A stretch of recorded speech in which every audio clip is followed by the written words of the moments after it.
द्राक्षबागेत प्रामुख्याने फुलकिडे, मावा, पिठळ्या ढेकूण, पांढरी माशी, उडद्या भुंगेरा या किडींचा आणि करपा, भुरी, केवडा, फळकूज या रोगांचा प्रादुर्भाव होतो. किडींचा प्रादुर्भाव तपासणीसाठी रंगीत चिकट सापळ्यांचा वापर फायदेशीर ठरतो. जर ह्या सापळ्यांवर किडींची काही प्रमाणात संख्या दिसली तर संपूर्ण सेंद्रिय प्रतिकारक उत्पादनांचा प्रतिबंधात्मक मर्यादित स्वरूपात वापर करावा.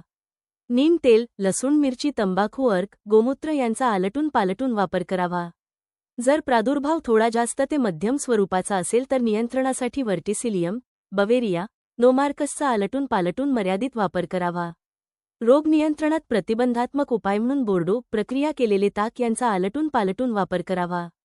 जर प्रादुर्भाव थोडा जास्त ते मध्यम स्वरूपाचा असेल तर नियंत्रणासाठी ट्रायकोडर्मा, सुडोमोनॉस, फंगिस्टॉपचा आलटून पालटून मर्यादित वापर करावा. शक्यतो कृत्रिम रसायनांचा वापर टाळावा. बहुतेक रसायने स्पर्शजन्य असतात, त्यामुळे प्रादुर्भाव नसेल तर त्यांचा काहीच उपयोग होत नाही.